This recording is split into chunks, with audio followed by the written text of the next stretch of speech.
Hello, in this video I wanted to talk to you about one of the tools that we use at school to help our students with managing their emotions, and that's called the zones of regulation. The zones of regulation splits feelings up into 4 different colour-coded categories. So we've got the blue zone, the green zone, the yellow zone and the red zone. We try to aim to stay in the green zone as much as possible. So the green zone is associated with feelings such as being happy, calm, feeling okay, being focused and very ready to learn. To the left of the green zone here you can see the blue zone. The blue zone is what we would refer to as being in a state of low arousal. So it might be associated with feelings such as being sad, perhaps you're ill, tired, bored and general state of lethargy. If you're in the blue zone, then you're going to find it quite difficult to take on new information. So what we would try to put in place are strategies to help bring us back to the green zone so that we are in a better place to be able to take on new information and learn things.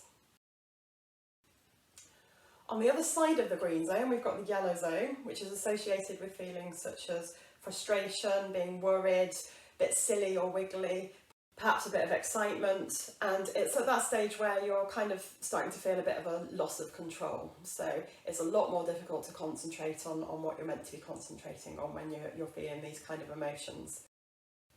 And again, what we'll be trying to do is use strategies to help us get back to the green zone so that we are able to be in a better place for learning and taking on new information. If you don't manage to do that when you're in the yellow zone, there is a danger that you might move into the red zone.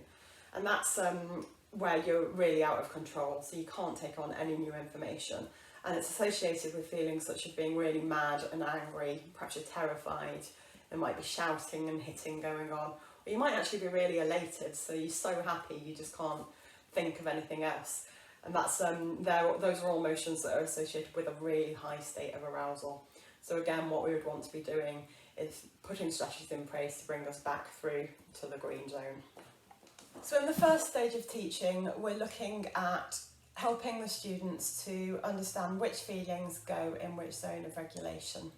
The simplest type of activity for this is perhaps having a set of cards printed out with different emotions on them, drawing them out of a bag and then placing them on a different coloured card according to which zone that they're in.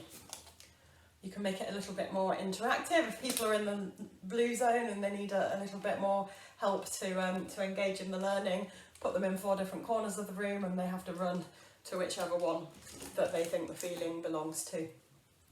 Once the students have a good grasp of which feelings go into which zone, then we need to work on recognising those feelings in themselves and in others.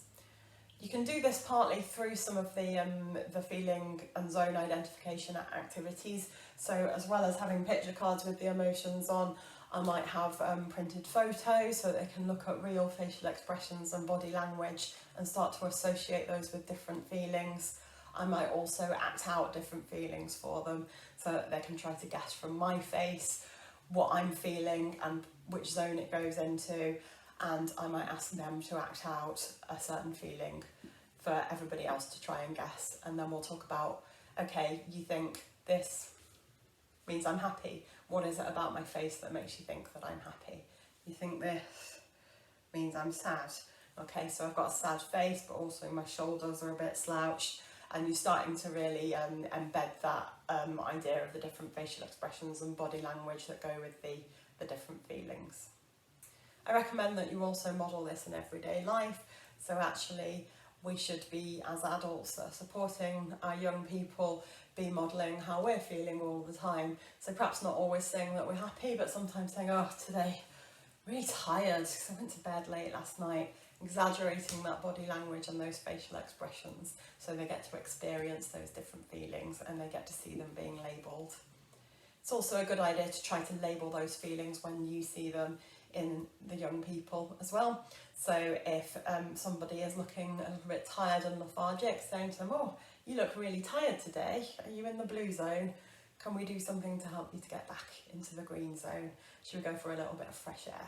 The final stage of learning about zones of regulation is learning those strategies that you can put into place to help you to get back into the green zone.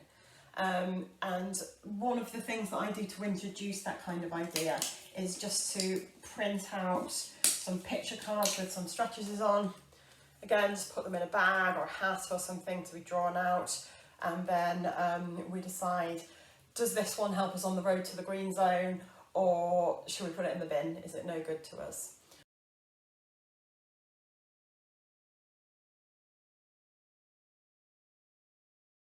Through those kind of activities, there's also opportunities to introduce different kinds of tools that come within the Zones of Regulation package. So here's an example of one here. This is called the Lazy 8 breathing. And the idea of it is you trace your finger around the shape of the 8 where you take deep breaths. So when you're on this side, you're taking a breath in, and on this side, you're taking a breath out. So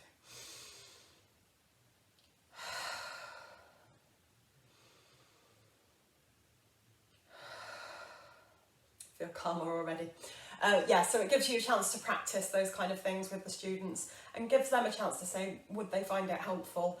And if it is, it's something that you can put in their toolkit for them to use.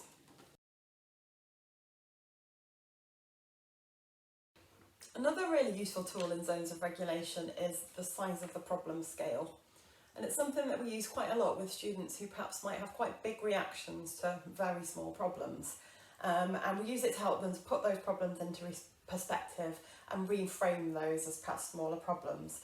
So we'll use class time to discuss different types of problem and where we would put them on the scale. So for example, if your iPad battery runs out, we might class that as a tiny problem because it's something that you can fix yourself, you can just go and plug it in. Something that needs a bit more adult input or help from other people to fix, you're moving into big problems or huge problems. This is really good to encourage problem solving as well. So actually you can talk about different things that might happen in day-to-day life and what solutions you can come up with to make them better. Since we've learned in class about different strategies that you can help you move out of blue, red or yellow zones and back into the green zone, we start to try and make it a little bit more personal, because obviously not everybody benefits from the same strategies to help them get back into the green zone. So we might make something really visual, like a picture of a toolbox with the 4 different zones at the top and then a list of strategies under each of them.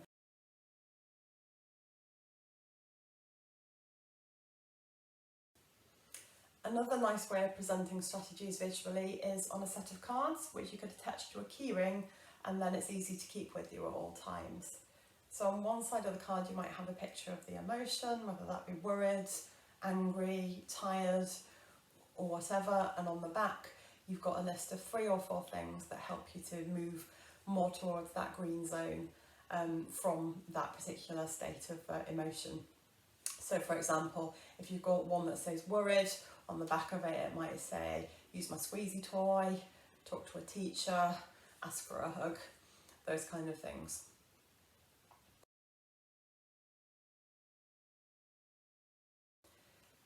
Keyrings are also a really good idea for those students who perhaps have a little bit more difficulty communicating when they're in a heightened state of emotion. So if they are in a state of high arousal, they might not find it easy to tell somebody that they feel worried, but actually they've got a card in their pocket that they can just get out and show somebody that they're worried. So that's how I tend to use Zones of Regulation at my school. I hope that's been helpful for you. If you're interested in finding out more about Zones of Regulation, then the book is available to purchase online, and that's got loads more suggestions of different activities you can use to work on identifying and managing emotions.